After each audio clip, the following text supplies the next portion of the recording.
What's poppin', guys? Welcome back to the Heat Report. In today's video, I'm going to be talking about probably the most underrated player on the Miami Heat, in my opinion. Before we get into it, make sure y'all leave a like and subscribe and comment down below what your thoughts are about my video and about this player. I do believe that he is the most underrated player on this team, and I do believe that his impact goes so unnoticed because we are truly a different team with and without him. So, without further ado, in my mind, the most underrated player on the Miami Heat is, of course, Duncan Robinson, as you guys can see from the title of this video. I really want to talk about Duncan Robinson, man, because I was just thinking about how our team can get better after this two-game skid that we're on. The one constant that has been in these two games is that Duncan has had really good games in these two games. He shot the ball well, in my opinion. He's on a streak right now where he's made a lot of threes in a row. I forgot the exact number, but he's made quite a few threes in his past games. He's shooting about 55% since the deadline, which is crazy. He's been going off, and this is a reason why apart from these last two games, our offense has been really picking it up, and obviously it's gonna have to be better in the game tonight against the Timberwolves, and other games that we have coming forward. But Duncan Robinson is a big part of our offense, and I don't really think a lot of people are understanding that. And I really do want to illustrate of how big an impact Duncan Robinson has on our team, because he has a huge impact on our team. Now, these are just stats from last year. I will be putting stats from this year as well. I will be telling you guys stats from this year. But from last year's stats, his on and off rating is crazy. When he's on, the Heat's offensive rating was the best in the league at 113.8, almost 114. And when he was off the floor, they dropped to about 105.8, which is exactly an 8-point difference, tied for 29th in the league when he was off the floor. The true shooting percentage for the Heat when he was on the floor, again, first place with 60.3%.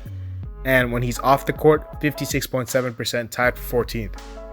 Effective field goal percentage when he was on the floor, 56.9%, first place again. Off the floor, 51.6%, 23rd place. His three-point percentage when he was on the floor, when he was on the floor, our three-point percentage when he was on the floor was we led the league in three-point percentage last year with 40%, and when he was off the floor, we dropped to about 19%. Now, obviously, these stats are from last year, and I know a lot of people, are saying that he's having a down year this year. I don't think he's having a down year, though. I do think his overall game has improved. I know that he wasn't shooting the ball as well at the beginning, but I'm pretty sure that can be attributed to the fact that a lot of people know who he is now. They know that he's a guy who's gonna make his money at the 3-point line. Last year he was kind of a player that just kind of burst onto the scene.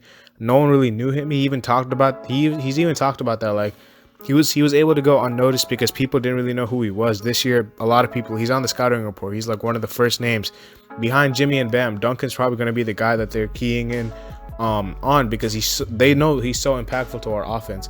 So, which is why his percentages have gone down a little bit this year, but he has picked it back up, and he has picked it back up in a way that's very clever. He was talking to Bam about this on his podcast about, being more creative, putting the ball on the floor instead of just being a catch and shoot player. Him and Bam's two-man game has improved a lot. He's been able to walk into a three instead of stand still. He's been able to dribble into his own shot, find some space. He's used the pump fake really well in these past couple games to make a defender fly by. I even think his defensive effort has improved a lot since last year. He's been doing better on defense. And if you're looking at this year's stats, Duncan Robinson is a plus 67 in the games that Jimmy Butler has played this season, and the Heat are a minus 16 when Bam and Jimmy are on the floor without Duncan, and conversely they're a plus 26 when all three of them are on the floor at the same time, which shows that him being on the floor just provides so many opportunities for Jimmy and Bam to drive and make a play, because the defense has to respect his jump shot as opposed to having a non-shooter out there. I know when he comes out of the game, sometimes it's Iggy that replaces him, sometimes it's Tyler. And I know Tyler's, a lot of people think Tyler's a shooter, but he's more than just a shooter. Duncan Robinson is a guy who's an actual like shooter. Tyler can shoot threes, but Duncan is the shooter on our team. And yeah, there's even some more stats for y'all. Like when our offensive rating in one of the games that Duncan Robinson played, this was the March 29th game, and I'm pretty sure I forgot who that was against. March 29th. It was right after the deadline though. Right after the deadline. In the 32 minutes that Duncan Robinson was on the floor, the Heat's offensive rating was 123.3 points per 100 possessions. And when he was off the floor, it dropped to about 75. So I can go on and on about stats, but y'all don't even need to see the stats. Like from watching these games, it just took me 2 minutes to pull up these stats. But from watching these games, I already know that he's so impactful to our team. And the reason I'm making a video about this right now is because he is a free agent at the end of the season. So we're gonna have to pay him, man. We're gonna have to find a way to pay him. He's gonna get a deal. He's gonna get an offer. Trust me, shooters. If you can shoot the ball, you're gonna have a spot in this league, because shooting is the most valuable asset in today's game. And to have a guy who shoots as well as he does, he's fourth in the NBA and made threes. He's gonna get a bag, and he's restricted. So I would match whatever he got offered. Obviously, we don't want to do what we did with Tyler Johnson and match some crazy deal. But Duncan Robinson is way more impactful than Tyler Johnson was for our team when we matched that $50 million deal from the Brooklyn Nets. I do think we're gonna bring him back. But we do have this dilemma at the guard position. We have a lot of guards, and one of them is gonna have to go. I'm not really sure who it's gonna be. We have Tyler, who's on the team. He's not going anywhere for next year in this offseason. Duncan, I'm pretty sure we're going to bring back. And I think we're going to bring back Victor Oladipo. There's no way we're going to be traded for him with the intention of letting him go in free agency. He wants to be here. And I do believe he's going to be willing to take a little bit of a pay cut to be in a place that he really, really wants to be. And I do think, there's been a lot of reports that we've been talking about an extension, especially like when he was traded. The day after, people were talking about us giving him an extension right away. That didn't happen, but it shows that we want him on the team long term. Which leaves Dragic and Nunn. And Dragic, I made a video about him having a down season, and he's on a team option for 17 mil. We're not going to be giving him 17 mil. If we can convince him to sign on a on a smaller contract, because we gave him 17 mil up front for this year, then maybe we could have him on the team. But we also have to remember that Kendrick Nunn is also restricted, if I'm not mistaken, so he could get a bag, and it's up to us if we want to match it, because we have like 5 guards on our team, and one of them is not going to be getting minutes come playoff time, and they're too valuable to be sitting on the bench. We have a lot of really good guards on this team. We need a big. We really, really need a big. I want to talk about really briefly before I close out the video, talk about the game against the Nuggets, because it was kind of a defensive travesty. Bam, I understand. I've always said Bam is not a center. He's a power forward playing as a center because we don't have a better option. Bam is a power forward. He's being forced to play the center position. He struggles against bigger bodies because they shoot right over him. His defense is great. He in my mind, he should be top 3 for defensive player of the year, and his defense is amazing. But against bigger guys who are like 7'1", 7'2", they can just shoot right over him because he's not big enough to block shots against them. And he's not physically like big enough to stop guys that are backing him down, who are like huge, like Valanciunas the other night against the Grizzlies, or Jokic like against the Nuggets.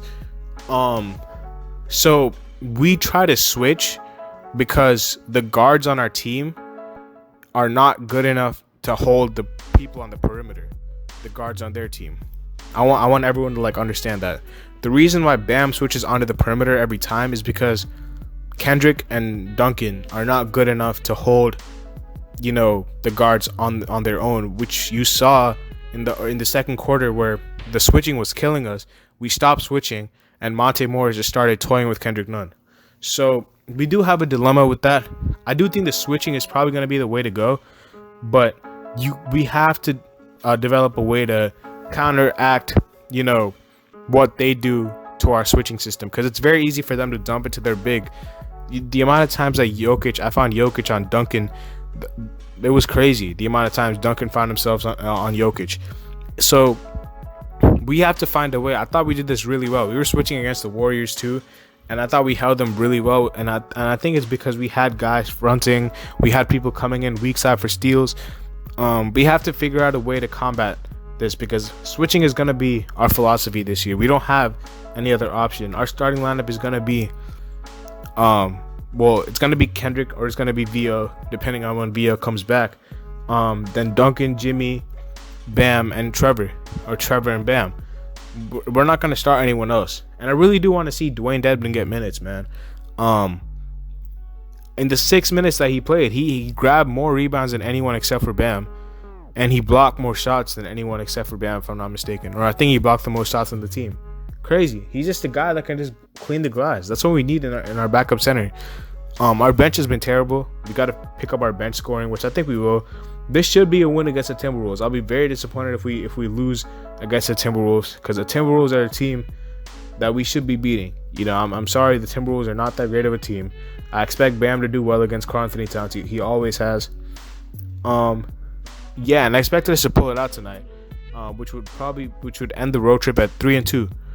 3-2, which I predicted. I said if we win this game tonight, we're gonna go 3-2, and I predicted that 3-2 would be our record. And I don't think 3-2 is bad. We lost to the Suns and Nuggets, which are respectable losses, but it's not like we're gonna be seeing them in the playoffs. The fact that we're losing against good teams is kind of concerning, though, so we got to pick that up.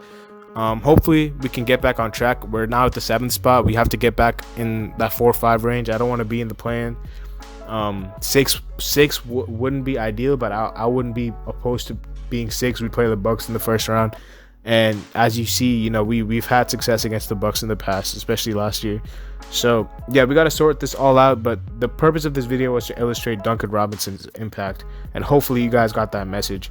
Hopefully you guys understand how valuable he is to the team. I didn't want to see him go, man. And those Kyle Lowry rumors, I did not want to see Duncan go. I'm glad we kept him, because he's very, very valuable to this team. It's going to be a dilemma next year, especially with Tyler coming up. Who's going to start? It's going to be Tyler or Duncan. We got to see. We have a lot of good people at each position. We have a lot of good guards. And we're going to have to make some decisions on them, because they all can't get minutes. So hopefully y'all enjoy this video, man. As usual, leave a like, subscribe, comment down below what y'all think about this video. And yeah, I'll see y'all later. As always, on the road to 400. You are the GOAT. Peace.